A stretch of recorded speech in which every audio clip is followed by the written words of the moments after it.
time for The Pet Show with America's favorite pet expert, Warren Eckstein.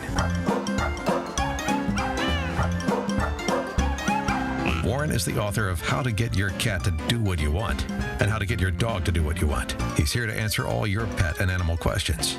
And now, Warren Eckstein. Hey, good morning, everyone, and welcome to The Pet Show. Is your pug acting like a bit of a thug? Are your calicos creating chaotics? Does your Frenchie have you freaking out? You know they do. Well, if you love animals, really love animals, care about wildlife and the environment, and want to spend the time to learn how to understand your dogs and cats as well as they understand you, if you're confused about your dog or cat's behavior or just want to improve their lifestyle, you know what to do. Stay tuned because once again, right here, right now, it is time for The Pet Show. America's first and only real pet psychology, pet training, behavior, and of course, pet lifestyle show. So hop up on my couch.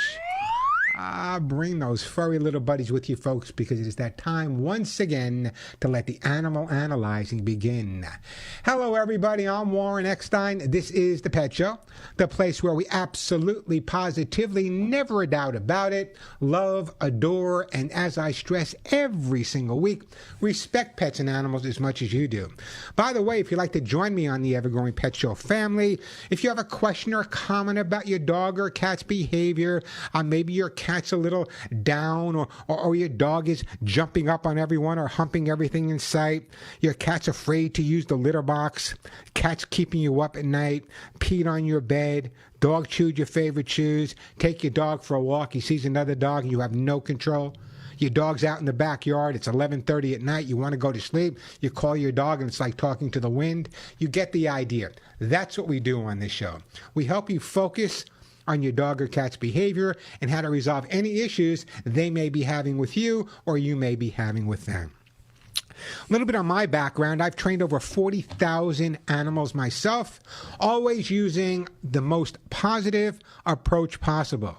The best way to resolve issues with a dog or a cat is to understand why the issue's there. And that's kind of why we analyze a little bit more on this show. We're at $25, $35, $45, even $50. So everyone that calls in has a question or a comment or just wants to share a great story. You know, one of the things I love about this show is we've literally found homes for tens of thousands of dogs and cats that perhaps never would have found a home. That's one of the things I love about doing this show. So if you have a question or a comment, or if you recently rescued, you're fostering, adopted an older dog or an older cat, a cat with or a dog with challenges, I want to hear from you. And the reason I like to hear from you guys is you may not have a question, but your story may relate to someone else who's kind of sitting on the fence. Can I get a dog? Should I get a cat? And it can make all the difference in the world of finding a home for that perfect pet. So great time to give me a call. Everyone, as I said, that gets to talk to me live will get a fabulous gift for their dog or cat. Also, if you want to watch the show live on YouTube and see the mug behind the voice, you can check out my YouTube channel, youtube.com/Warren Eckstein, youtube.com/Warren Eckstein. We're broadcasting live there right now, and I'll take some questions from YouTube as well. So if you can't get through on the phone, check out youtube.com/Warren Eckstein. Phone number here at the Pet Show, I guess I should give it out, 866-870 KRLA. That's 866-870 KRLA, or if you have stuff to give away. Here's what's coming up on today's show, but by now you know there's no way I'm getting to all my topics because your calls are my priority. But here's what I'd like to talk about today. Do you know what it means when your dog starts licking his lips? Licking his lips. Perhaps they're not looking at you. Perhaps the dog is sniffing the ground nervously, or even appears to be smiling. There's a word for it. It's called appeasement. Appeasement behavior. And what does it mean? Important that every pet guardian out there understands it. So later on today's show, we're going to talk a little bit about appeasement behavior. Great time to call me if your dog or cat is suffering with that. Also, I know it sucks. I really mean it sucks. No pun intended. But is your dog afraid of the vacuum cleaner? You know, most dogs and cats are. I get more calls and emails about that. So why the fear, and what can you do about it? And just when you thought it was safe to come out again, they developed the robotic vacuum, which freaks dogs out even more. Here's something walking around the house, roaming around the house all by itself. We're going to talk about how to get your dogs and your cats adjusted to the vacuum cleaner a little bit later on today's show. By the way, I just posted a great video on that. It'll be up on my YouTube channel. Also coming up, you know, when we think our pets, we think of happy, bouncing, maybe they're a little crazy and totally invade our beds every night. But what if your pet is having a case of the blues? Let's not be so naive as to think our pets don't get a little down just like we do. How do you know if your pet has the blues? We'll talk about that. And how about this? Anyone out there ever been muzzle punched? It has doubled me over many a time. What is a muzzle punch? What does it mean? If you know what it means, give me a call, 866-870-KRLA. As always, lots of time to answer all of your pet and animal questions. Some super stuff to give away on the show as well. Hugs and kisses, Lucy Peppy, you know the deal. So if your dog or cat is chewing, jumping, confused about the litter box, maybe they're not housebroken, poor rescue dog is suffering with separation or abandonment issues, your cat's depressed, your dog is chasing anything that moves, cat scratched your favorite chair, and your dog is literally humping everything that moves and some things that don't. Great time to call me. Phones are already jam-packed. I'm going to get to all the calls in a second. So here's the question of the day. Just the other day, I'm hanging out with my rescues, Molly and Willie. We're hanging out in the backyard. And, you know, I'm on top of my dogs all the time. They don't get more than 5 feet away from me. And once again, I won't tell you how because I don't want to embarrass myself, but once again, Molly and Willie outsmarted me. This is someone who's been doing this for 50 some odd years. And my two little guys, one weighs 10 pounds, one weighs 12, they outsmarted me. So that kind of provoked me for this question of the day. Have you ever been outsmarted by your pet? Have you ever been outsmarted by your pet? And if you have, what did they do?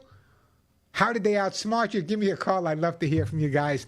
Plenty of time for your calls. Lots of great stuff to give away. Fun show today. I'm in a great mood. I got a good night's sleep mostly a good night's sleep. But, you know, I told you I have a California king bed and two dogs together that weigh maybe 22 pounds. And I've yet to have both legs and arms on the bed at the same time because Molly and Willie like to sleep horizontally. Heaven forbid. They should try sleeping vertically one time. All right, the phones are jam-packed, so I'm going to stop talking. I'm going to take a phone call. We got a call coming in from beautiful Seattle, Washington right now from one of my favorite places. I used to do a show there all the time called Northwest Afternoon. Let's go to Travis. Hey, Travis, welcome to the Pet Show. Hello, thanks for having me. Hey, it's my pleasure. What's up in beautiful Seattle today? Yeah, so I have a 6-month-old golden retriever, Willow, who's overall very sweet, easy to train, great dog. But for the last 2 months, she's been very fearful of really any unexpected object. It might be an Amazon box or a grocery bag or a trash can or a laundry hamper if she's not expecting it. And she just freezes, is very nervous around it. And this is like, we go out on walks, we're in our house, we're in the backyard. She is more confident if there's other dogs around. And the first month we had her, she was totally fine. And then probably about month 2 or 2.5 is when it started to happen. And it's been going on for about 2 months now. All right, so let me ask you a couple of questions. I'm assuming she's been to the vet and she's checked out fine physically? Yeah. Okay, so here's my... and she's very socialized, too. Okay, so you socialized her a lot, and it's very rare that a well-socialized dog is going to have this fearful response. But there's something, obviously, that's causing her or provoking her to react this way. One of the best ways to resolve this is if, for example, let's know that she's afraid of an Amazon box coming to your front door. What I would do is I would have someone the dog knows very well come to the door with an Amazon box. You open the door. She's already being greeted by someone who knows her name, maybe has a couple of toys of her own. That's called counter conditioning. So what we need to do is find the individual things she's fearful of and make that fear turn into a positive response. Works all the time, doesn't happen overnight, but if you can pick out specifically, and you're a little ahead of the game because you realize from what you told me what she's reacting fearful towards. Now, have you done basic training with the dog? Yes, she's gone through basic and intermediate training. She's about to start advanced training. Okay, so in other words, if she's gone through basic training and she's gone through intermediate training and now she's going to advanced training, when she's reacting fearful, when you tell her to sit or stay or come, or what is her reaction at that point? If she's fearful, she will not really listen to commands. She's really just trying to pull away from whatever object she's afraid of. Okay, so in other words, what I would try to do is make a list of the objects you find her most fearful of. Something must have happened. Dogs learn through association. So something must have happened to trigger this response. So what I would do at this point is when the dog is seeming a little fearful, I would put the leash and the harness on her. And I would do a little basics right there with a lot of positive training. I'm hoping you're doing positive. And the reason for that is what training does, or what training should do, is build up the dog's confidence. And if the dog is fearful around something, but she understands her basic training, she's hearing something she's familiar with and getting a lot of praise for that. So what I would do is when she's showing fear, no yelling, no screaming, no knock it off. Don't overly coddle her at the same time because you're reinforcing that behavior. Maybe that's when the leash and the harness comes out. You go in the backyard, you go in the house, practice some basics at that point to reestablish that positive authority with her. Again, she's being told, what a good girl, what a good girl, what a good girl, because she's doing things she already knows. I don't know at this point if I would jump into advanced obedience. I would stay with the intermediate and the basics that you've had. And I'm assuming, what are you what kind of collar are you using when you're training? We have a harness. Okay, great. Better yet. I love you already. So that's what I want you to do. I want you to practice on that for a few weeks. It's not going to happen overnight. There's times you're going to be frustrated. But I'm going to do this, Travis. I'm going to put you on hold. I'm going to send you a copy of How to Get Your Dog to Do What You Want. There's chapters in there specifically on fear and anxiety and stress. So many people don't understand that the same anxieties and fears we have often go from one end of the leash to the other. But dogs don't react to nothing. She's reacting to something. And I don't know what caused a reaction to so many different things, but using the basic training at that point for the confidence will make all the difference in the world. Hey, the phone number here at the Pet Show, 866-870-KRLA, 866-870-5752. Take a quick break. We got Diane, we got Tom, we got Ken, we'll get Shannon, we'll get to all your phone calls. Lots of great stuff to give away. Now, come on, guys. Come on. This is a great question. Have you ever been outsmarted by your dog or cat? You mean you've never been outsmarted by your dog or cat? Give me a call. I'd love to hear from you. A great gift will be on its way. 866-870-5752. A quick break, then right back to your phone calls. You know,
And we are back on the Pet Show. I'm Warren Eckstein, 866-870-KRLA, the phone number. Before we get to Diane, Tom, Ken, Shannon, and Tina, I got 3 different calls this week about humping dogs. That's right, humping dogs. I get so many calls about it. Listen, right off the bat, if your dog is humping your leg, do not feel flattered. Your leg is not that attractive. There are other reasons, and the resolution is not Play Dog magazine in a cold shower. Dogs hump for dominance. That's generally the reason a dog will hump, to dominate. They'll also hump when they're playing, hump when they get overly excited, normal behaviors, stressed or anxious.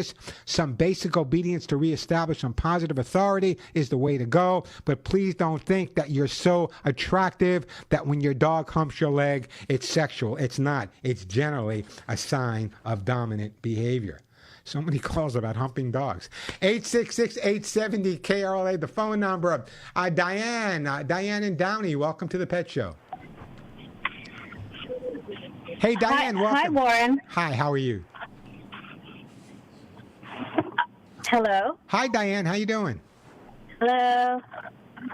Warren. Yeah, Diane. You cannot hear me? Is that it? Oh, there we go. Can you hear me? Like you're right next to me, Diane. What can I do for you? Excellent. Thank you, Warren, for taking my call. Okay, I'm calling about Stevie. He's a cat, about a year old. My daughter has 3 dogs and 2 cats. My granddaughter has moved back in with 1 cat, and that's Stevie. And he was being integrated into the home with the other pets. There's 2 cats and 3 dogs. And Stevie was an only pet before, and now he is picking on all of the pets and even scratching them. Okay, a couple of things. First of all, I know you said you integrated them. I don't have the time to go over the specific details of how you did that. But little scratching, has there been any bloodshed? I don't think any bloodshed. Okay, and my next question to you then is, when you guys leave the house, are all the animals together or are they all separated? Well, at this point, because he's picking on the others, he's a little bit separated now. So by separating him, don't you think maybe we're creating a little bit more animosity? Here's what I want you to do. Okay, there are several reasons for cats to be assertive, especially a cat coming into a household where there's so many other pets where he was the single pet. So what I would do is I would totally inundate your home with so many different things that his focus is not on the other pets, but it's on all of these great new items in the home that you're changing every day. I don't want to sound like a broken record, but if you listen to the show, I should sell cardboard boxes. Go to the store, get cardboard boxes, get paper bags. They all smell different. Be creative. Put them all around the house. If the cat is focused on these, he's going to be less apt to be focused on the other animals. Every time he goes to scratch or gets into a little trauma with another cat and you yell, no, no, no, no, no, what you're doing is actually reinforcing that behavior. So it's much better in this situation to use a distraction approach. Change the boxes every day. Grow some organic catnip and other safe organic plants. But the bottom line is, this is not an aggressive cat. This is a cat that lived by himself, coming into a home where I would be a bully. That's the only way I thought I could survive. So give him some more time. You might want to give him the opportunity to spend time with some of them, some of the other pets, not all at the same time, building up his confidence. But the most important thing right now is really, really using distraction by making sure there's constantly new things coming in and changing in the home. And one day you'll come home and they'll all be sleeping nose to nose, I promise. Oh, that's a great idea. Thank you, Warren. I really appreciate your help. Oh, listen, have you ever been outsmarted by one of your pets? We are always outsmarted by our pet. We have a Cocker Spaniel. He's 15 years old. God bless him. I don't know so much about being outsmarted, but he gets everything he wants. Yeah, why shouldn't he deserve it? Why shouldn't he deserve it? Listen, don't go in. I'm going to put you on hold, and I am going to send you know what? I'm going to send you some kitty lickies. Give the cat some kitty lickies. They'll all be bosom buddies in no time at all. Who is up next here? Let's go to Tom in Los Angeles. Hey, Tom. Welcome to the show. Hi, doctor. You can call me Warren. That's fine, Tom. What's up? Okay. I have a Staffordshire dog. I think he might I think they consider him a pit. He's about 80 pounds. He's had some issues walking. So I took him to the vet, and they gave me a couple of medications, one for swelling and one for pain. But it still hasn't really helped. I asked if I should take him to a chiropractor or maybe perhaps a acupuncturist, and they didn't recommend any of that. But he's still he's a little better than he was. I used to carry him because he couldn't walk, but now he's able to walk. But he walks. Have they taken X-rays or anything to determine what's causing the dog to limp? Yeah, they said it's his nerves.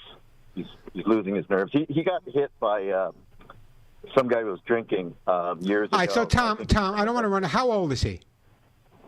He's 9. Okay, I'm going to answer your question. What's your dog's name? That's Mikey. I'm sorry, I didn't hear you. Oh, Mikey. Okay, if Mikey lived with me, and I'd love to have him, I'm assuming he's at 80 pounds. He's not an English staff; he's an American staff at Shire Terrier. Very familiar with the breed. I trained Buster Brown Dog. Ty was an AM staff as well. If this were my dog, at this point, I would be getting a second opinion from a veterinary orthopedist. We're lucky to live in Los Angeles. There are so many veterinary specialists here. It may cost you a drop more up front, but you'll get a quicker reaction and a quicker response and hopefully a healthier dog. This is nothing that, I'm not saying anything negative about the vet you're using, but if I'm going to my doctor, but I have something going on that's not getting better, I'm going to see a specialist as well. So I really believe at this point, a specialist would be the way to approach it. Okay. So yeah, if you go, go ahead. I'm sorry. Oh, also he's having skin issues. I don't know if that's medication related. And I noticed his stool had darkened. So I noticed on his as he was going doing his business, I would lift his tail so he doesn't get it any on him. Yeah. So. It sounds to me that it may be the medication, Tom. It may be the medication. It may be other things going on. But I think at this point, I can hear in your heart how attached you are to the dog. So I would definitely get a second opinion. But I'm also going to do this. I'm going to put you on hold, and I'm going to send you my own supplement. I'm going to send you the Hugs and Kisses vitamin mineral supplement treat for a couple of reasons. Number one, right off the bat, it contains biotin and lecithin. There is nothing better for skin and coat. And very often when a dog is on certain types of medication, it can dry out the skin. And by making sure you're getting the supplementation, also with the Hugs and Kisses, it also has glucosamine and chondroitin for the hips and joints. But I would definitely consider a second opinion from a veterinary orthopedist, some fabulous ones right here in LA. Hey, the phone number here at the Pet Show, 866-870-KRLA, 866-870-5752. I have Hugs and Kisses to give away, Author Suit Gold, copies of my best-selling books, either dog or cat, some pretty amazing hemp seed oil, kitty lickies, Lucy pet food, those t-shirts that say none of my friends walk upright, so everyone that calls in gets to talk to me live will get a fabulous gift for their dog or cat. Again, the number 866-870-KRLA. The question of the day is, have you ever been outsmarted by your dog or cat? You know you have. Give me a call and let me know. Quick break, then right back to your phone calls. Listen.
Ah, my good buddy, Captain Kangaroo. Love the guy. Hey, we're back on the Pet Show. I'm Warren Eckstein. Bob Keeshan, I knew him pretty well. He lived in the next town over from me on Long Island.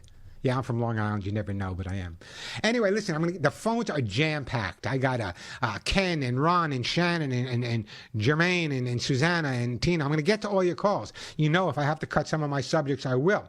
That's why it's so important. If you're not following me on my YouTube channel, many of the topics that I was going to talk about, if I don't get to them, are already video posted there. So make sure you go to my YouTube channel. It's free. Subscribe. It doesn't cost you a penny. And literally, there are tips and things going up there every day that will help you have a better relationship with your pet. So check it out. It's youtube.com/my name, Warren Eckstein. youtube.com/Warren Eckstein. Just before we get back to the phone, if you have a dog, you know what I'm talking about. Just a couple of weeks ago was National Corn Chip Day.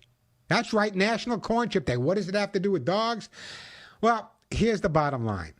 If you ever smelled what we call Frito feet in dogs, I often question, why do dogs' feet smell like Frito chips? They do. Anyone out there disagree? Come on, our dogs' feet smell like Frito chips. However, this strange smell is actually caused by a bacteria called Proteus.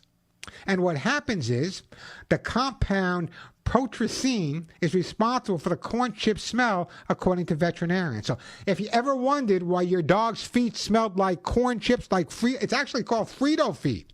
Frito feet, there's actually a reason for it. Blame it on Proteus. Frito feet. I'm never eating another Frito chip in my life. All right, let's go to my friend Ken. Hey, Ken, welcome to the Pet Show. Hello. How you doing, Ken? Hi, Warren.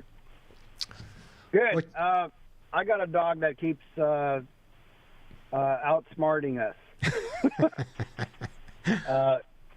We had to revert to sign language to talk about things with him because. Oh, so you can't say the word cookie or outside in front of the dog. You have to use sign language. Yeah, yeah, exactly. So but that's not the only reason I called. But yeah, he's outsmarting us there, and he's 15 years old. God bless him. And he's deaf in his left ear, and he's blind due to diabetes, and now he's in a diaper, and he's not sleeping through the night. And I heard that a lot of blind people have that issue.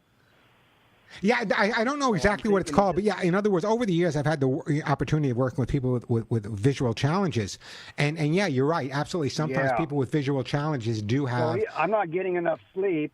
The whole family's not getting enough sleep. He gets up and he can't find the pee mat, and you know he's in a diaper, like I said, so that helps us there. But I guess after you can only hold it so long, so he just goes wherever because he can't find the mat anymore. And you know, this is in his home he grew up in. And yeah, well, I don't want to embarrass. I don't want to embarrass, but I don't want the dog to be embarrassed either. So maybe you could more than one. Maybe you can put down a couple of pee pads around, so they're not just in that one or two locations. Got a lot of them. Okay.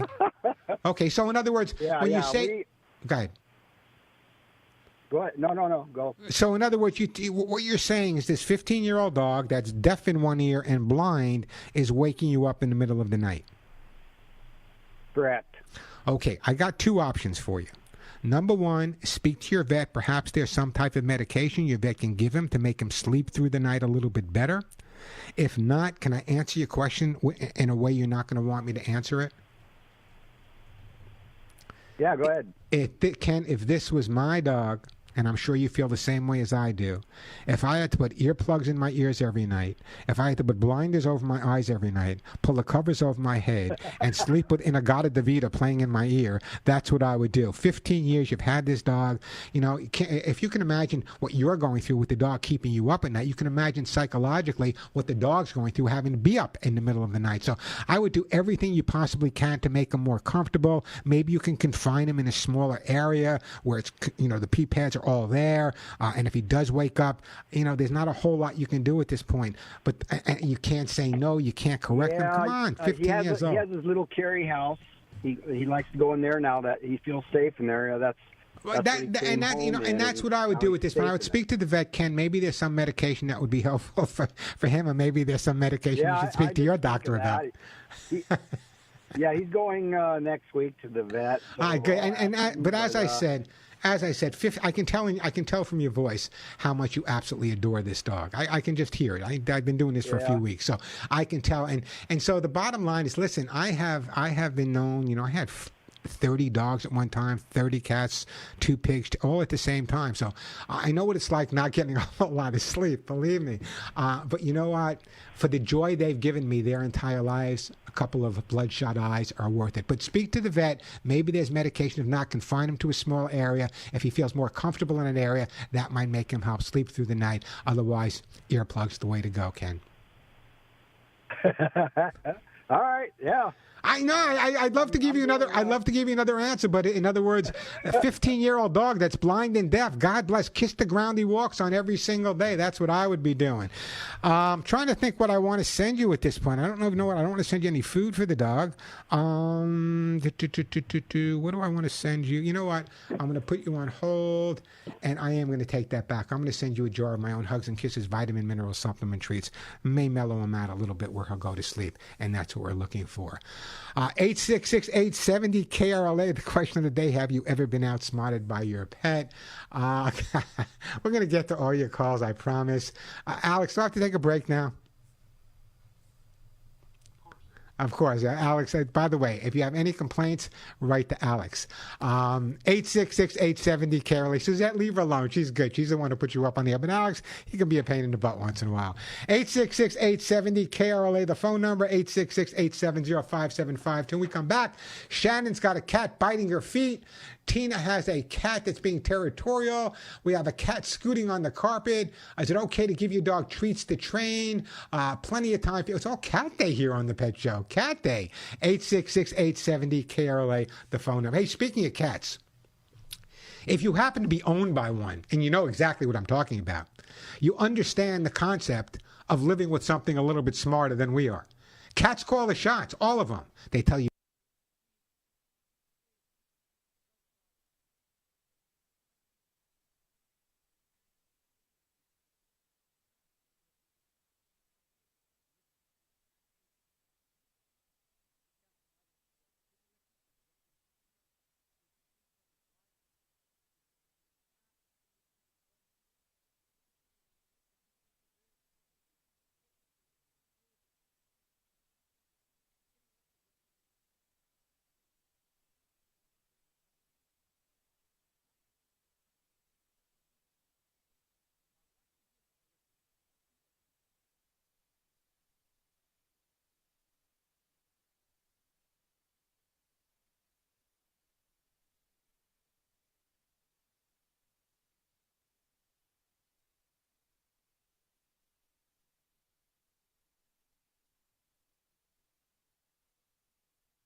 Little stray cat strut. Remember to spay your pets out there, and there won't be that many strays roaming around. Hey, we are back on the Pet Show. The phone number, 866-870-KRLA. If you're not following me on Facebook, you should be. I share a lot of great info there, helping you understand your pets better. So join me. It's Facebook, facebook.com/Warren Pet Talk. Can't forget that. Facebook.com/Warren Pet Talk. The phone number here, 866-870-KRLA. I'm going to get to all your calls.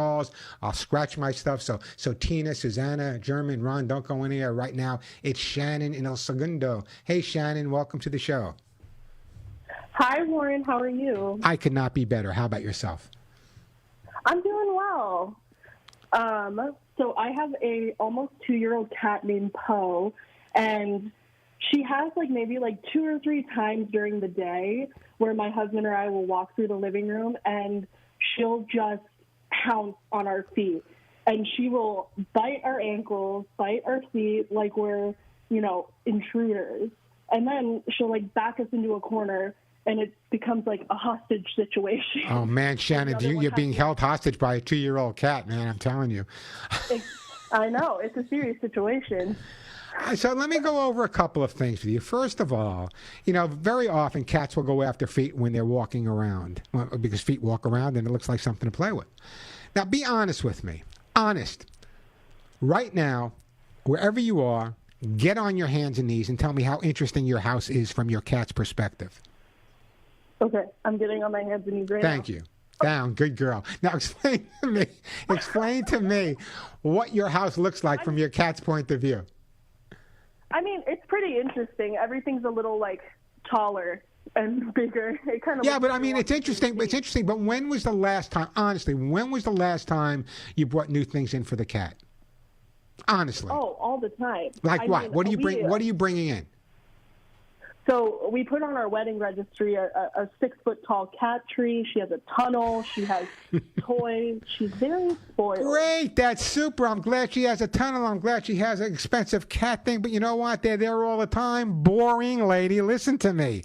Cardboard boxes, paper bags. And what you're doing is when she goes to bite your feet because it hurts, you're pulling away and you're backing into a corner. You just said to the cat, you're in charge, you win. Not acceptable behavior. There are other things that you can do. Number one is, in some cases, what I've done is I've actually had people have a special pair of shoes outside of their home, and they put them on when they come in. And around the shoes is some aluminum foil and some of the anti-chew sprays. Sometimes that works. Not all the time.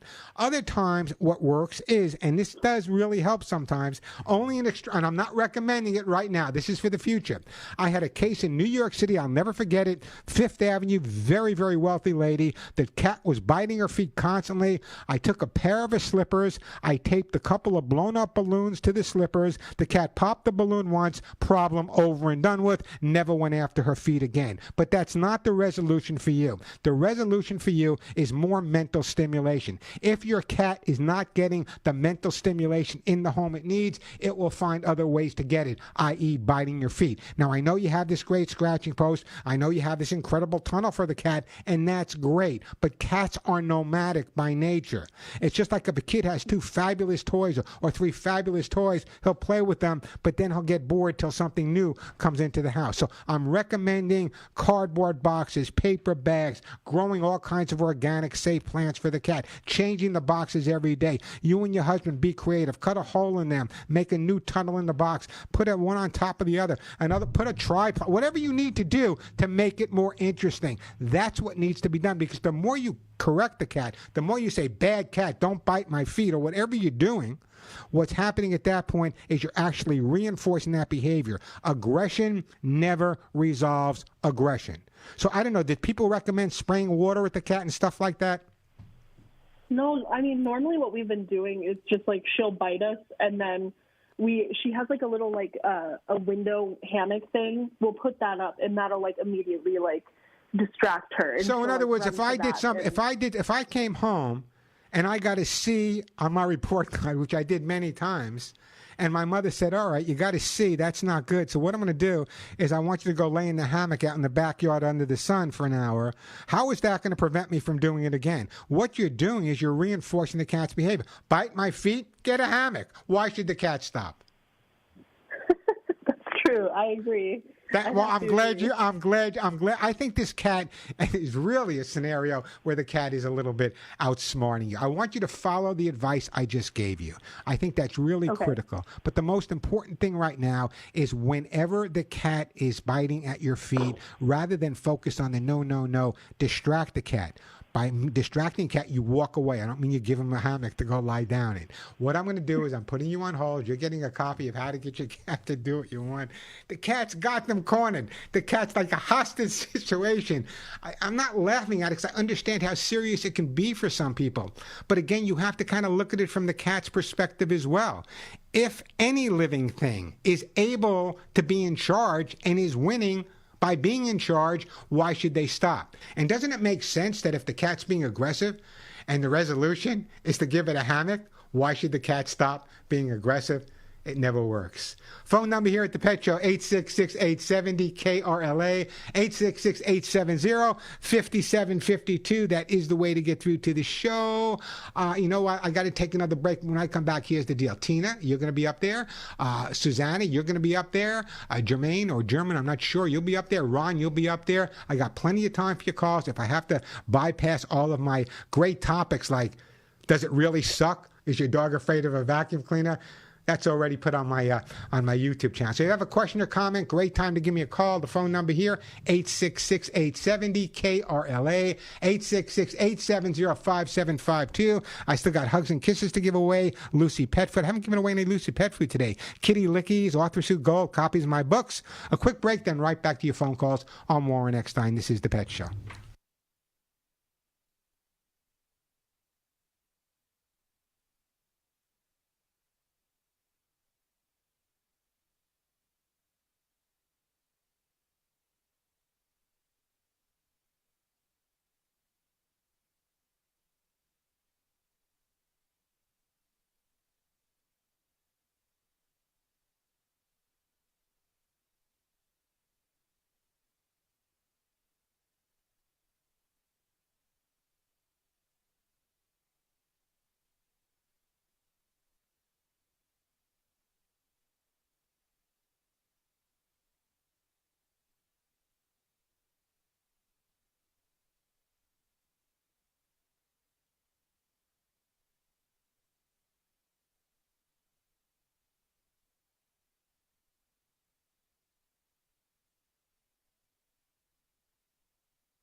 I love this song. We are back on The Pet Show on Warren Eckstein.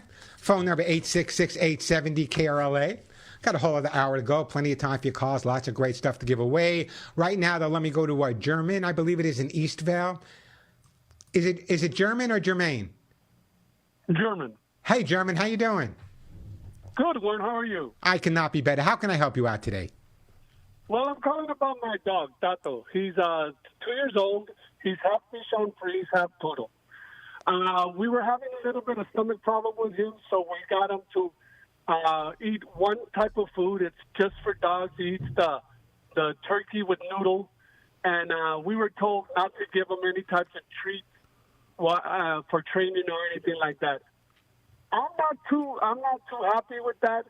It may be true, it may not be true. I'm not trying to second think my veterinarian, but I wanted to ask you. I wanted a second opinion. All right, there's a couple things you need to know. Right off the bat, I love veterinarians, but I don't do veterinary medicine, and maybe shade to back away a little bit from the behavior advice. Number one is some people absolutely use treats for training.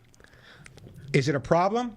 I don't think so. I don't use treats for training, but some people do. I don't consider it a problem. However, you have to use the treats properly. There's a term called variable reinforcement. What does variable reinforcement mean? It means sometimes the dog gets a treat when it responds. Sometimes he gets a pat on the head, good boy, a hug and a kiss. So as long as you're using variable reinforcement where the dog isn't focused only on getting a treat when he responds, I don't have a problem with that. However, some people overdo it with treats and they get the dog to the point where he'll only respond to treats in terms of training. So some people use a combination of treats and a combination of positive reinforcement. I've always used strict positive reinforcement. I never felt the need to use treats as a training approach. However, with some people, let's be realistic. They don't have my expertise. Using a treat in conjunction with a lot of praise may be the best way to go. But again, remember that term, variable reinforcement. He doesn't get a treat every single time. Sometimes he does. Sometimes he just gets a hug and a kiss or a good boy. That's going to make all the difference for you. Okay, well, my next question is, because I'm new at this. I became a pet owner for the first time at 50-something years old. I love my dog. I want to do everything for him. I want to do it right. I don't want to be a spoiled dog. No, I want to do everything right. I guess my next question would be, what do you recommend I read, or what do you recommend I go and to get good tips? German, I have a great book for you. I wrote this book quite a while ago. It's still been a bestseller. It'll answer all of your questions. But remember, every dog is trained differently. I've trained over 40,000. I've never met two I train the same way. Don't overreact to the food. Variable reinforcement. I'm going to put you on hold, and I'm going to send you, you'll be speaking to the lovely Suzette, I'm going to send you a copy of how to get your dog to do what you want, and bless you for being so concerned. All right, the phone number here, 866-870-KRLA, 866-870-5752. I don't want to rush anyone, so Tina, Suzanne, and Ron, I'm going to hold you over to the next hour. We're just going to take a short break at the top of the hour, and I'll make sure I send you a great gift. Again, if you have questions or comments, we have a whole other hour to go. The question of the day is, have you ever been outsmarted by your pet? I just want to talk a little bit about a vacuum cleaner because it really sucks, no pun intended. You know, dogs will feel sound phobia when they're exposed to noises they aren't familiar with. They have an incredibly keen sense of hearing. It also messes with their smell. While the vacuum runs back and forth on your carpets and floors, certain types of scents could be kicked up into the air that the dog may not be particularly used to or smell on a regular basis. They also hate this suction. Keep the vacuum cleaner low to the ground, place tasty treats on the vacuum cleaner, bring the vacuum cleaner outside in the backyard. Let the dog get used to it at a place he's more comfortable. Bring it out there. Remember, the vacuum cleaner is the only appliance that you use that actually moves around, and you can desensitize by using counter conditioning. What I would do is record the sound of a vacuum cleaner and start gradually increasing over a period of time. So many dogs and so many cats are totally fearful. But think about this, and this is the new thing. The new thing happens to be robotic vacuum cleaners. I have one. Molly and Willie looked at, what's this thing going around the house? Do I got to chase it? What is it? Is some other dog coming into my house taking over? So make sure you anticipate, socialize, expose, and if your dog is afraid of the vacuum cleaner and you want more information, check out my information. Go to my YouTube channel, youtube.com/Warren Eckstein. There's some really great tips up there for all types of problems, including the vacuum cleaner. The phone number here, 866-870-KRLA, 866-870-5752. A real quick break for the top of the hour. Great time to call me. We'll be right back at you. I'm Warren Eckstein, and you're listening to The Pet Show.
pet's head.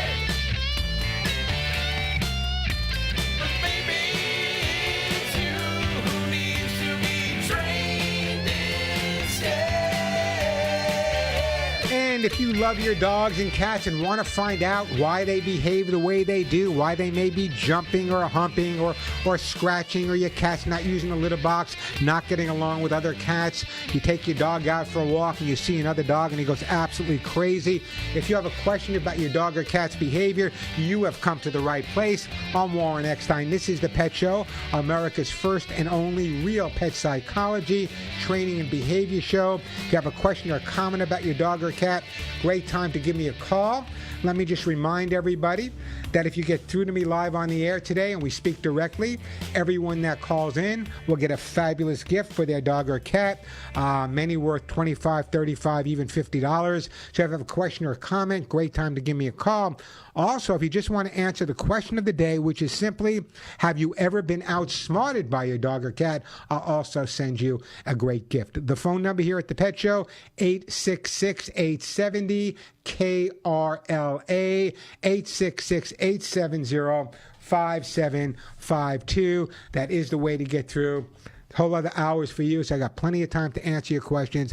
And as I said, I got lots of pretty interesting stuff to give away. I love the question of the day. Have you ever been outsmarted by your pets? Listen, I've been training for well over 50 years. I've trained on every continent, pretty much every country, pretty much in the world. However, that being said, no one understands everything about animal behavior. I learn every single day just from my own dog. So I want to hear from you guys. What does your dog or cat do to outsmart you? Give me a call. Let me know. 866-870-KRLA, 866-870-5752. That is the way to get through. Before we get back to the phone lines, with Valentine's Day on the horizon, pet guardians around the country are replacing flowers and chocolates with kibble and chew toys. 8 in 10 pet guardians reveal that they'd rather spend time with a pet than go on a first date. What's more, 42% of pet parents surveyed said they would rather have their pet as their Valentine instead of a human being. And listen to this. In fact, nearly 1 in 6 respondents said they tell their pet they love them more than they tell their partner. Now, I posted that on my Facebook page, where you should be, by the way, facebook.com/WarrenPetDog. I posted that 1 in 6 people said they tell their pet they love them more than they tell their partner. And it's amazing the response I've been getting. Almost everyone on Facebook has agreed. So let me throw that out to you. Do you tell your dog or cat you love them more than you tell your partner? Give me a call. Let me know. I'll send you a great gift. 866-870-KRLA, 866-870-5752. Also, have you ever had a muzzle punch? Do you know what a muzzle punch is? If you have, give me a call. If you know what a muzzle punch is, give me a call, 866-870-KRLA. That is the way to get through to the Pet Show. Right now, let me get back to the phone lines here, and let me go to, we got a territorial cat in Walnut. We can't have that. Hey, Tina, welcome to the Pet Show. Hey, thanks for having me. Hey, it's my joy, Tina. What can I do for you? So my boyfriend and I foster kitties, and I have a new 10-month-old that pretty much just jumped into my car at the supermarket parking lot because he wanted some help. And he is as sweet as pie, like toothache sweet, cuddly, loves to give nuzzles. But we have other kitties out within the house, and we have to keep them separate immediately just because we need to wait till he gets combo tested and make sure that he's A-OK. Sure. And so now we know he is, and we wanted to kind of like let him go out into the house with the other kitties. But the minute we open the door, he lunges at the other kitties and growls, and it just seems so... Like right now, he's actually attacking the little hands of some foster kittens we have in the bathroom. So well, let's take a look at it. Let's take a look at it, Tina, from his point of view, okay? Number one, he jumped into your car at a supermarket. He was by himself. So therefore, I'm assuming that he had to be pretty survival oriented to survive out there on the streets. So therefore, other cats are considered to him a challenge versus a friendship relationship. So now he comes into a home where he's getting 3 square meals a day. It's nice and warm. He has people that love him, and he sees the other cats as a challenge. What I'd like you to do, have you done any scent swapping yet? No, I don't know. I don't know that we've tried that yet. Okay, scent swapping is one of the most important things you can do when introducing cats that don't know each other. So what I'd like you to do is either take a stuffed animal and rub it on the cat that you just rescued, and then put that with the other animals, and then take a stuffed animal and rub it on the other cats and put that in with the new cat. Let them get used to the scent first. When you make the introduction, what I want you to do is make the introduction one-on-one. Now, when you make the introduction, make sure there's a lot of opportunity around the house. There's boxes, there's bags, all kinds of things for them to play with. When they stop looking at each other, that's enough for that day. Now, if your boyfriend and you marry this guy, by the way, if he's letting you foster all these animals, what I would do is I would say I would have your boyfriend sit on one end of the couch holding one of the cats, you sitting on the other end holding the other one. When they start ignoring each other, that's enough. Don't force the situation. Let them build up their confidence around each other little by little, so when they do ultimately get together, the challenge doesn't reappear. It's over and done with. But it's not going to happen overnight. Little by little, make all the difference in the world for you. Okay, well, that actually is a really good advice. So we're going to go ahead and try that then. And gosh, I really appreciate you taking this call, because we have been trying to figure out, we haven't had any issues with any other kitties, but like you said, I mean, he was by himself, and most of the kitties that I rescue are out of the colony that we feed. So they're used to being around a bunch of other kitties. So this one may have been solo. So we will definitely. How old is the cat that you rescued? He's about 8 months old. Oh, so he's still a kitten. Yeah, he's still a kitten. And for him to be But for him to be by himself in that type of situation and hop right into your car, here's my gut reaction. And I don't know how, I'm not a pet psychic by any means. Yeah. I have no psychic powers whatsoever. I have a gut reaction, and he was tossed out of someone else's car at that location. I have a feeling as well, because he was just so eager to get into my car. Exactly. And I always keep food in my trunk since I feed everywhere. So, yeah, the minute I popped the can, he hopped right into the trunk, and I tried to put him off to the side because I wasn't prepared to bring home another kitty at this point. But he followed me and jumped right back into the car. So I'm like, okay, well, I don't have a carrier for you, kid. You're coming home with me, so be good. And he sat right on the armrest, stared straight ahead at the road, and sat in the car for 30 minutes as we drove to my house. They know where they see those vacancy signs. They know where they are. They pick up on those vacancy signs. Yeah, I think I carry one. There's a flashing one that I'm not aware of on my back or something. So Tina, I'm going to give you an option. I can send you some kitty lickies for all your cats, or I can send you a copy of my cat behavior book. Your choice. Oh, that would be great. Well, what? But I do work with a lot of cats in need.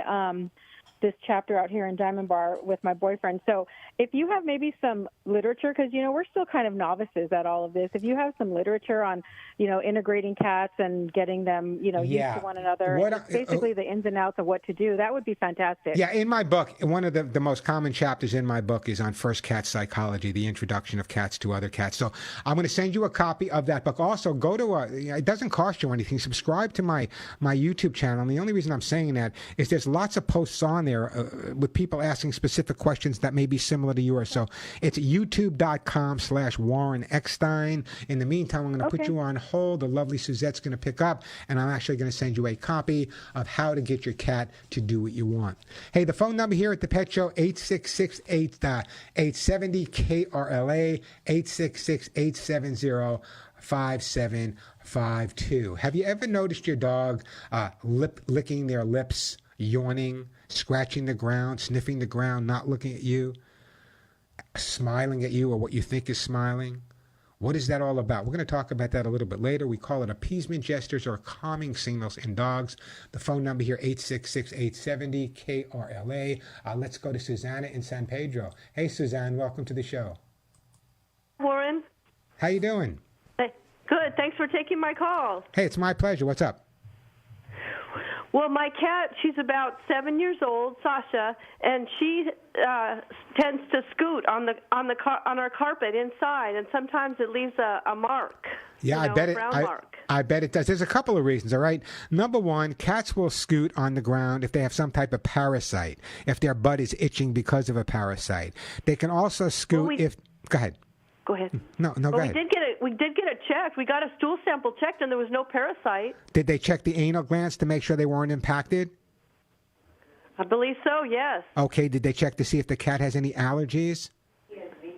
Allergies. Not sure about that. Okay, so those are some of the more common reasons that a cat will scoot. But also, sometimes what happens if what you're feeding the cat, and I don't want to go into what you're feeding, if they're not digesting their food properly and their poop may be a little thin or they might be a little constipated and there's a little poop stuck on their butts, they will scoot along to clean themselves as well. So, as I said, I'm sure the vet checked the anal glands. Allergies is something to consider. Also, make sure I would be checking the stool on a regular basis to make sure the consistency of it, does it look healthy, and I would go from there. But in terms of the actual scooting, there are products on the market for dogs. I don't know of any specific products on the market for scooting cats. I'm not familiar with any of that scoot cat. But I would go online and check it out. But I would also speak to your vet about allergies as well. Yeah, because she also has these. The flakes, some like dandruff flakes near the base of her tail, and she's a little overweight, and sometimes she tries to. It seems like she's trying to get to that area, and she rolls over.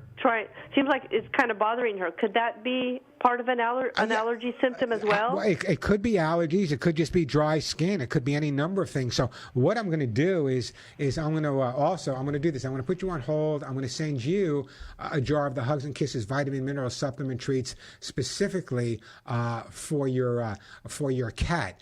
They have a lot of important things in there. Lecithin, biotin for skin and coat. So I'm going to send you a jar of Hugs and Kisses, Susanna. But also, you might want to speak to your vet of possible allergies as well. Hey, the phone number here at the Pet Show, 866-870-KRLA. Oh, by the way, there is a product for cats. I thought they only made it for dogs. It's called Glandex, Glandex, Glandex. It's made for cats, and they have one for dogs as well. So I would go online to Amazon or Chewy and see if you can get some Glandex for your cats. Check with your vet, but I've seen that it's worked pretty well. How's that sound? Did I put you on hold? I guess I did. No, Susanna, you're still with me, right? Oh, Susanna. I always wanted to say that. All right, so we're going to put Susanna on hold. We're going to send the Hugs and Kisses, and I guess she's talking. But anyway, Glandex, if you want to check that out. They have it for dogs, and they do have it for cats. Hey, the phone number here at the Pet Show, I do have a couple of open lines. Pretty rare here on the Pet Show.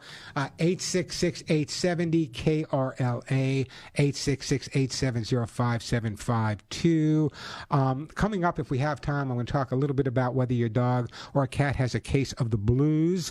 Also coming up, the question of the day. Come on, guys, admit it. You've been outsmarted by your dogs and cats. Again, everyone that calls into this show and gets to talk to me live will get a fabulous gift for their dog or cat. The phone number, 866-870-KRLA, 866-870-5752.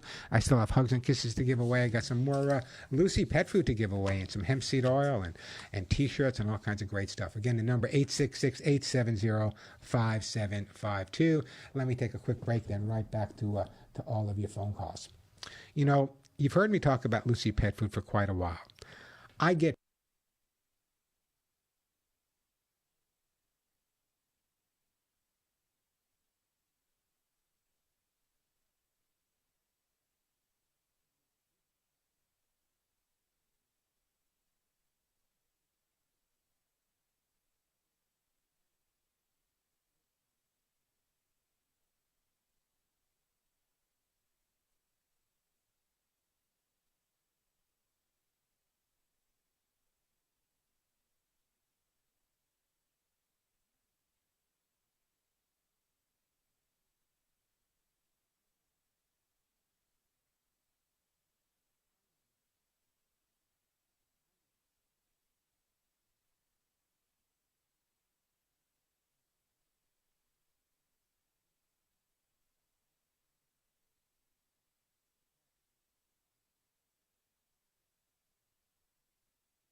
And we are back on the Pet Show. I'm Warren Eckstein. That number 866-870-KRLA.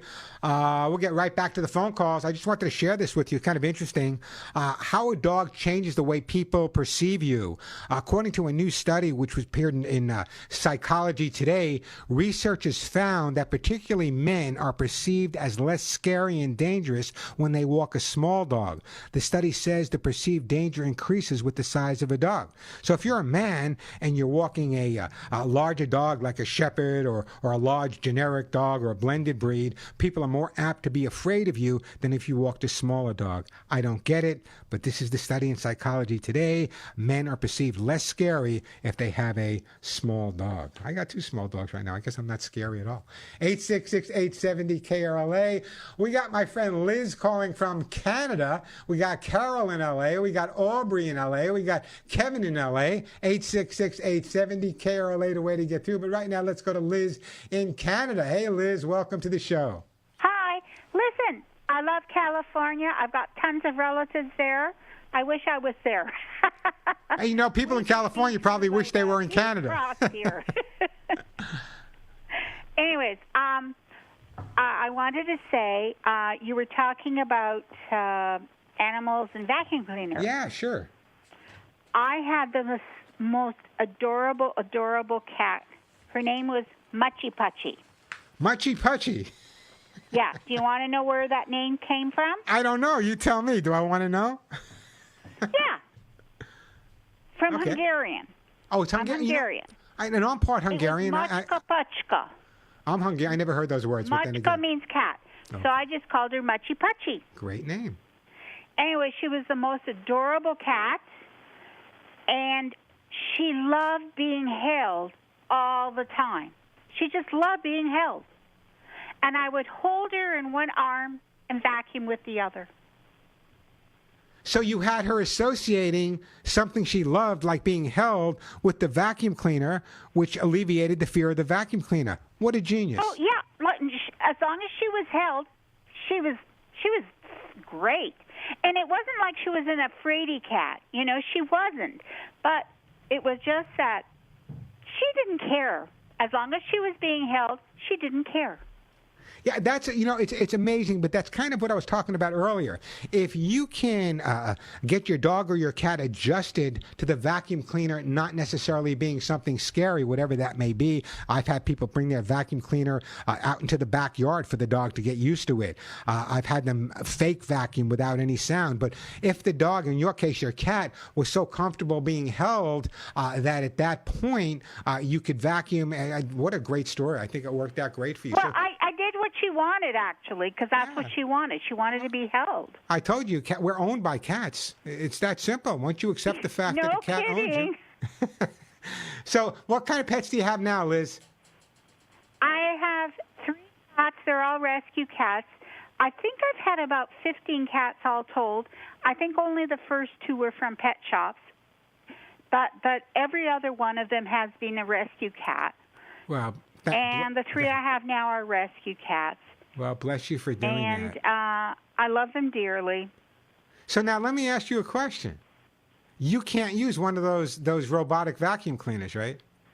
Yeah, I got one of those too. So as long as you're holding the cat with the robot on the ground, she's okay? Well, no, now they're different cats, so it's sort of no. You know what? The new ones, these guys, you know, the rescue cats that I've had now, are like very skittish about most things. Well, then you know what you need. But I was so pleased this morning. One of my cats, my rescue cats, came up to me in my bed, and it was like, okay, you know, please pet me, please pet me, please pet me. And, she even walked over me. She never did that before. Well, if she wanted some attention, they sure know how to get it. So let me see what I want to send you in Canada. Pardon? I'm trying to think what I'm going to send you for your cats. Oh, I know what I'm sorry. No, I'm trying to think what I'm going to send you for your cats. I want to send you a gift for your cats. So, I'm going to put you on hold. Listen, Suzette's going to pick up. and we're going to send you a jar of my own supplements, the Hugs and Kisses for Cats, to you all the way in Canada, and I appreciate the phone call. 866-870-KRLA, the phone number, 866-870-5752. We're going to go to Aubrey, then Kevin, then Liz. Let's go to Aubrey first in Sherman Oaks. Hey, Aubrey, welcome to the show. Yeah, shalom.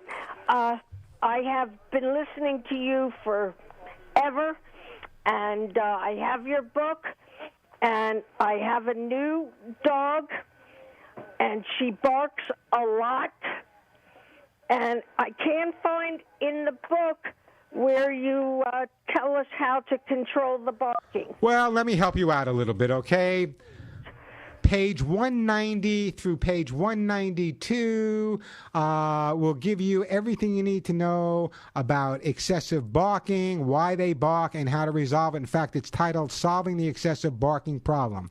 So in the dog book, it's page 190 through 192. There's other parts of the book that cover excessive barking as well, but those are the pages you need to go to. Okay, I'm at 192. And on the left side, Go to 190. 190. Okay. The title of that page is The Other Noise Problem, Excessive Barking. Page 191. Okay, I see it. Solving the Excessive Barking Problem. I got to move on. Enjoy the book. Give me a call back when the barking's over and done with. 866-870-KRLA, 866-870-5752. That is the way to get through to the show. All right, here's what I'm going to do. I'm going to take a break. When we come back, we're going to go to Carol, who has a peeing problem. Well, Carol doesn't have a peeing problem. A pet does. We're going to go to Kevin as well. I still got Hugs and Kisses to give away. I have some more Lucy pet food to give away. I have kitty lickies to give away. Arthrosuit Gold, if you have an older dog or cat with hip problems, Arthrosuit Gold to give away. Copies of my best-selling book, Either Dog or Cat. Now, those amazing T-shirts that say None of My Friends Walk Upright. And here's something I'm going to be giving away as well. I told you when I started the show today that I live in Santa Monica. Santa Monica, for years, I've yet to see a coyote, but now they're like 2 blocks away, a half a block away from my house by the Santa Monica airport. So whenever I take Molly and Willie out, and this is what I recommend for everyone, I always carry a small air horn with me. Now, I had these air horns specially made. They fit right into the palm of your hand. If you're taking your dog for a walk and you see a coyote or a pack of stray dogs coming at you, a quick tap or two of the air horn can make all the difference in saving you and your pet. So I have those air horns. I'll be giving some of those away, but if you'd like to get one of those air horns, I think they're like $8. They're available now specifically on my website. So if you go to thepetshow.com, pick up one of these air horns, like $7, $8. Not only will it help you with keeping stray dogs away and coyotes away, but sometimes even keep people that look a little dangerous. And I know they're hard to find. You don't want something big when you're walking your dog. So check out my website, thepetshow.com, thepetshow.com. And you'll find those little air horns. And I think they're like $7 or $8, so check them out. Great time to give me a call. I will give away some of those air horns. I got plenty of stuff to give away. I still want to find out. I'm surprised you guys aren't reacting to this question. Have you ever been outsmarted by your pets? You embarrassed? Are you embarrassed by the fact that your dog or cat may be outsmarting you? Give me a call. I'll send you a great gift. 866-870-5752. 866-870-KRLA. Let me take a quick break, then right back to your phone calls. Listen.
I was blasting this on my car the other day, driving down Santa Monica Boulevard, getting some interesting looks from people because I had windows open in the car. The doggy, the litter box blues. I was playing a doggy do blues. I play some weird stuff on my radio. Hey, anyway, the phone number here 866-870-KRLA. Has anyone out there ever been know what a muzzle punch is? Has anyone out there been involved with a muzzle punch? I have been doubled over so many times by muzzle punches. It's when the dog takes their nose and really pushes it right into you. It really does hurt. It's a muzzle punch. Now, they're not doing it because they're angry or upset, but that doesn't mean the hurt is any less. I'm telling you, most men have been doubled over by dogs in the muzzle punch. So if you ever been muzzle punched, give me a call. I want to hear from you. I'll send you a great gift. 866-870-KRLA. Muzzle punch. Now you know what a muzzle punch is. Things that I have to think about during the week. 866-870-KRLA, the phone number. Have you ever been outsmarted by your pet? Give me a call. Let me know. I will send you a great gift. But right now we're going to Carol. Then we're going to Kevin and Betty. Carol, Los Angeles. Welcome to the show. Hi, how are you? I'm fine, Warren. Thanks so much. Love your show. Thank you. So informative. I've called before, and I have a problem with my neighbor's dog. I have a dog, and every time she brings her little dog over, he pees on my rug. Every time. And you can't even get to him so fast. He just does it. How do I stop it? Tell her not to come over. How does your dog and her dog get along? Her dog barks constantly, so my dog always wants to be in my arms. Okay, it's just such a noisy dog. Here's what I would try to do, and it may work, it may not work for you, but this is what I'm going to advise you to do. I would give both dogs the opportunity of spending time together out in your yard before you bring them both into the house. Let them get that anxiety, that ability, that need to be territorial. Let them get that out of their system outside. That's number one. Now, if the dog comes into your house and pees, this is the only time I'm going to get a little tough. But this is how you're going to resolve it. And I don't blame the dog for peeing. He's in another dog's house. He's got all the sense of the other dog. And so he's going to want to claim territory. But that's why I want to give him the opportunity to let all of the urine out before he comes in. But if he does pee in the house, if your neighbor's willing to correct the dog this way, and this is the only time I get hard, I would take the dog to a different location in the same room where the dog peed.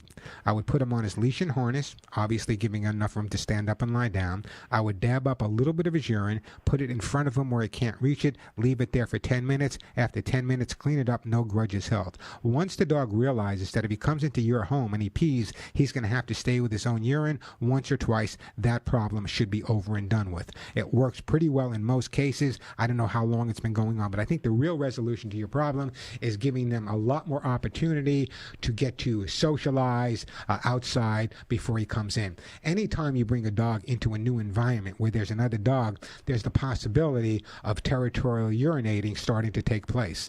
And what people do is they yell at the dog for that. From the dog's point of view, he's doing nothing wrong. He's doing what a dog should do. So let him get outside. Let them spend more time outside. The other thing you might want to do to build up your dog's confidence as well, I don't know if you guys walk the dogs, but if you can walk them together around the neighborhood, that would be really beneficial too, because now they're walking side by side, but they're not so focused on each other because there's so many other different smells in the neighborhood you're walking them in.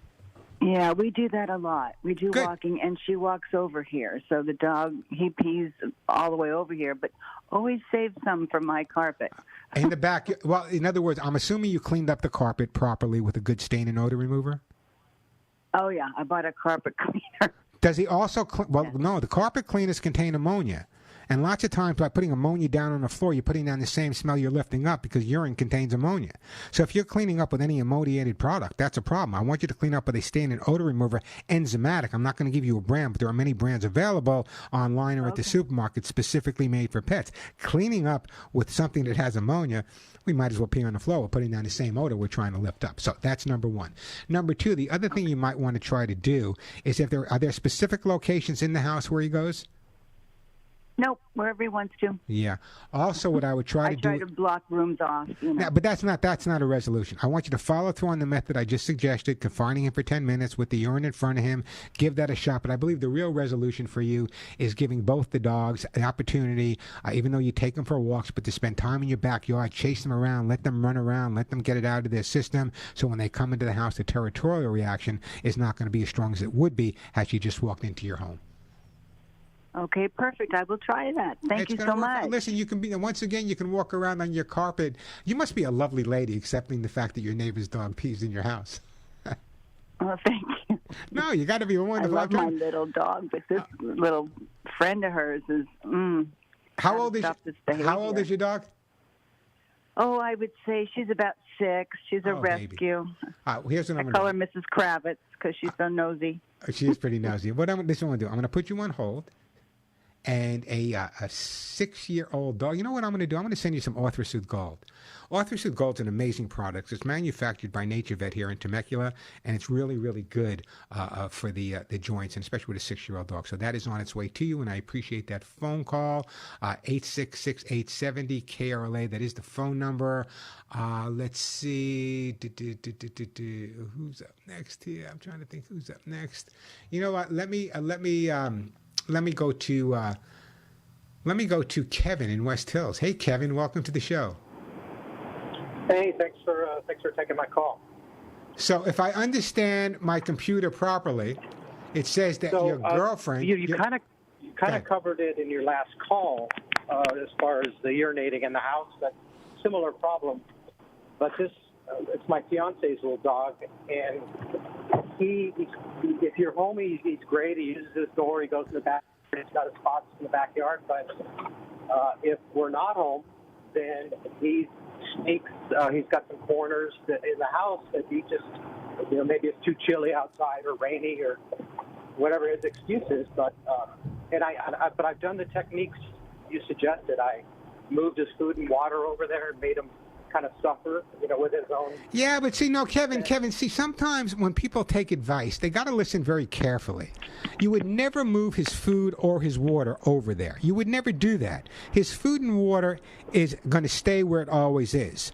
If you're going to correct the dog for peeing in the house or pooping in the house, what you do is in the area where he went, after you've cleaned it up, you take some of his food, a couple of pieces of kibble, no water, a couple of pieces of kibble or a treat, and you put it in an area. Putting the dog's actual food and water bowl is actually counterproductive at that point. You just want to let him know that his dish isn't following him around, but treats and food will. So that's right off the bat. That's number one. Number two, do you have a dog of your own? I'm sorry? Do you have a dog, or is it just her dog? This is her dog, but we live together. So okay. So you do live together. So again, one of the things that you need to do is by bringing her over and bringing her food over. That's a big mistake. The next time she has an accident, clean it up. You can put some food in that area. If she picks a second spot, put some food in that second spot area. But if that doesn't resolve it, again, the confinement method you just heard me talk about, just bringing them to a different location. See, the problem is if you bring a dog to where it had an accident and you say bad dog, all you're doing is saying it's bad to go in that spot. You're not getting across the act of going as being bad. By taking the dog to a different location and moving his urine or poop to that different location, what you're doing at that point is letting the dog know, listen, it's not where you go that matters. Anytime you go inside, you're going to have to stay with your own mess, especially a dog that's relatively clean, that's not pooping near his food dishes or not pooping or peeing near his water dishes. This is going to work perfectly for you. Just do it a few times, and I promise you that you guys can get married, live happily ever after with a dog not peeing in the household. Well, thank you. And okay, I understand now. That's a lot more clarity. Sure. And listen, anyway, don't go in. I'm going to put you on hold. And for your dog, what am I going to send you for your dog? You know what? Oh, I didn't ask you how old your dog was. I am going to send you... I'm going to send you some hugs and kisses. I know I'm giving away a lot. The most expensive thing, I'm giving away a lot of hugs and kisses, but that's what I feel like doing. The phone number here, 866-870-KRLA, 866-870-5752. Let me take a break. Betty will get to you when we come back. I do have an open line or two, so if you have a question or just want to answer my question of the day, have you been outsmarted by your pet? I still will send you a super gift. 866-870-KRLA, 866-870-5752. I'm Warren Eckstein. This is The Pet Show.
And we are back on the Pet Show. Betty, we'll get to your call in just a couple of minutes, but I want to spend a little time talking about this because a lot of people thought I was crazy 20, 30 years ago when I started talking about this concept. Does your dog have a case of the blues? Does your dog have really bad case of the blues? You know, when we think of our dogs, we think of our bouncing, smiling, tail-wagging creatures that invade our bed every night.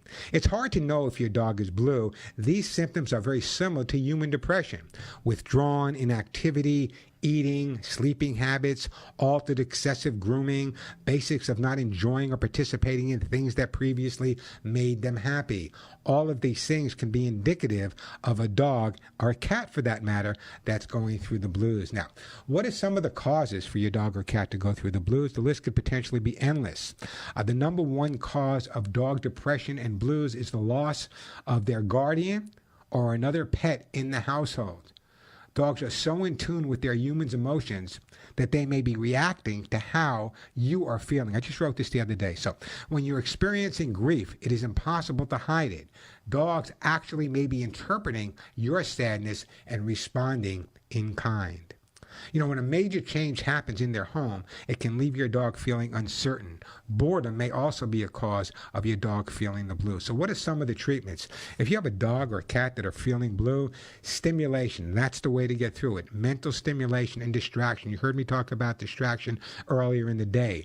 But if you have a dog or a cat, and this breaks my heart because this is something I focused on for years. I would be called into shelters to work with dogs that were just facing a wall and not moving, or cats that were so blue or depressed after being turned in. So this is what I love doing. This is my focus. So if you have a dog or a cat that has a case of the blues or depression, it can be resolved. But it has to be resolved in a way and in a time that is comfortable for the pet. So again, stimulation. What do I mean by stimulation? More items in the house, more walks, more playtime, distract them, invite friends over. First step always is to speak with your veterinarian to make sure there's no physiological reason for the dog blues. Now, I don't want to go through case histories, but I've worked with dogs in certain circumstances that one day I would go there and the dog was behaving like, a Rin Tin Tan or Lassie or any one of your dogs, happy-go-lucky and playful. And then the next week I would go back to see the dog, and the dog was really kind of blue and depressed. So I always tried to figure out what caused that. And in some situations, it's because within the family, there was a lot of arguing, a lot of yelling, a lot of screaming going on, or a divorce situation. And so what happens is when there's a divorce situation, very often the person that remains in the home with the pet is really in need of the way the pet feels about them. So they're on top of the dog or cat all the time, and vice versa. Even though you love cuddling with your dog or cat, that may cause him to be a little depressed as well. So if you have a dog or cat, and I know this makes me the crazy person doing this, but I've been doing it pretty much longer than most people. The bottom line is dogs and cats have been living with us for so many generations, so many thousands of years, that why are we so egotistical to think that we're the only one that gets depressed, that we're the only one that feels blue sometimes, that things that go on within our own environment can make us feel blue or a little depressed. Take a look at your dog or cat. No, I always say take pictures of them at least a couple of times a week. Know what they look like when they're feeling good and they know what's going on and they're happy-go-lucky. And then a couple of weeks later, if you notice a difference in the way they look, take a photo of that. You'll be able to determine. And by taking steps immediately, if your dog is or your cat does have a case of the blues, excuse me, it can easily be resolved. Now, this is just an example, and I'm going to say this again.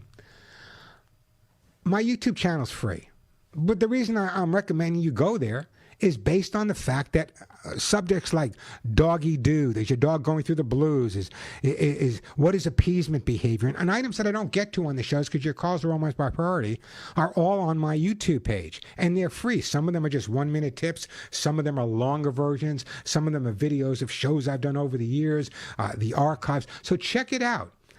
Subscribe. It doesn't cost you anything, and I promise you, you'll be really thrilled with a lot of the information I share there every day.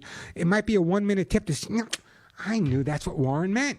So check it out. It's youtube.com/Warren Eckstein, youtube.com/Warren Eckstein, ECKSTEIN, youtube.com/Warren Eckstein, ECKSTEIN. Check it out. You'll enjoy it. Have a lot of fun there, some laughs, some real serious subjects, as well as how to deal with the loss of a pet. So check out youtube.com/Warren Eckstein. A quick break, then we're going to try to get back to Betty right after this.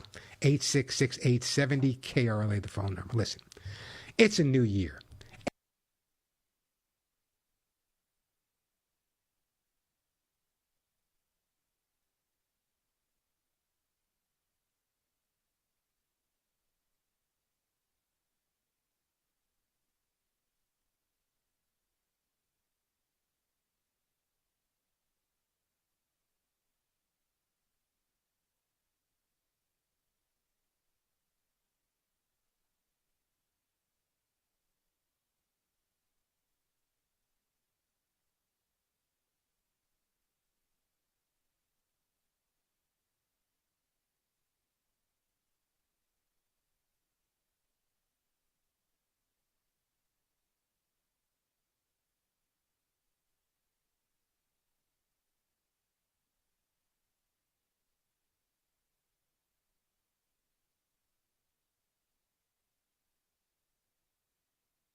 I called about a couple months ago. I rescued about a 12-year-old little pug, corgi mix, and she came with lots of skin problems and itchy, and it was driving me crazy. And you sent me the hugs and kisses, and she's been on it a couple months. Unbelievable.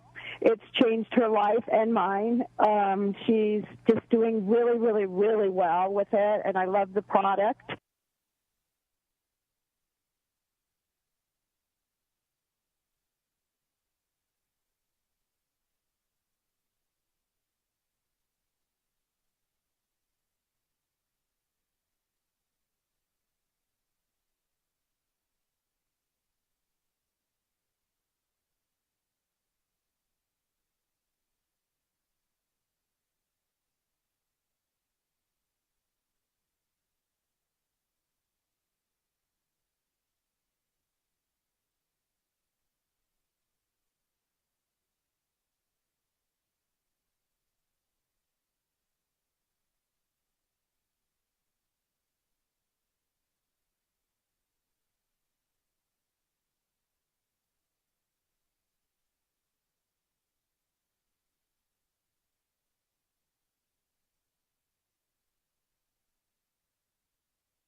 Yo, Rennie, we are back on the Pet Show. Let me go to my friend Betty in Anaheim. Hey, Betty, welcome to the show. Good evening. My dilemma is completely different than other people's. We, this summer, had a feral cat. My neighbors were all feeding these cats, and it had 2 litters in my backyard. We have neutered and spayed all the the kittens, and all of us have at least 1 or 2. The mother cat is hanging around, and I don't know whether to. I bought a trap. Do I relocate her or take her to a vet, and will she ever be okay? What I would do is I would work with some of the cat rescue groups. There are tons of cat rescue groups here in Southern California. I would trap this cat, make sure she gets spayed and neutered, at the same time vaccinated. At that point, I would work with some of the rescues. Maybe they can find a specific home for her. That's someone who's really, really well versed in taking care of a cat that's been outside. That would be the right, humane thing to do. Is if you go to my website, or I'm sure you can find it elsewhere, there's a list of all the little rescues located in Southern California, cat rescues, dog rescues. I would contact them, help them with the trap, help you with the trapping of the cat, then finding a location where the cat can be kept after it goes to the vet, and they may help with all the expenses of the taking care of the spaying and neutering, and then hopefully they'll be able to find a home. That is the right thing to do. Okay, you wouldn't relocate her. Not at this point. I would find, well, when I say relocate, once she's trapped and gets her spayed and neutered, I'm hoping we can find a home rather than relocating. Maybe we can find a purpose. I've found homes for many, many cats that have been feral for years that when we were able to trap them properly and get them socialized. I got to move. I'm going to put you on hold. I'm going to send you some kitty lickies for your cats. Maybe that'll help you catch the other cat, and I appreciate that phone call. Just remember, I get off the air here in 1 minute, then I go do my national and Canadian show. Now, my California listeners, if you're out there driving around, or you're shopping, or you're schlepping here, you didn't have a chance to call me, the same type of show. I give away the same type of gifts. Write this number down. Start calling at 1 o'clock, but be patient. It goes to Radio America, based in Washington, D.C., and Armed Forces Radio. So write this number down. Start calling at 1-877-725-8255, 877-725-8255. Thank you for listening. Until next week, give all of your pets a big hug and a kiss for you, a special one between the ears for me. I'm Warren Eckstein, and you've been listening to The Pet Show.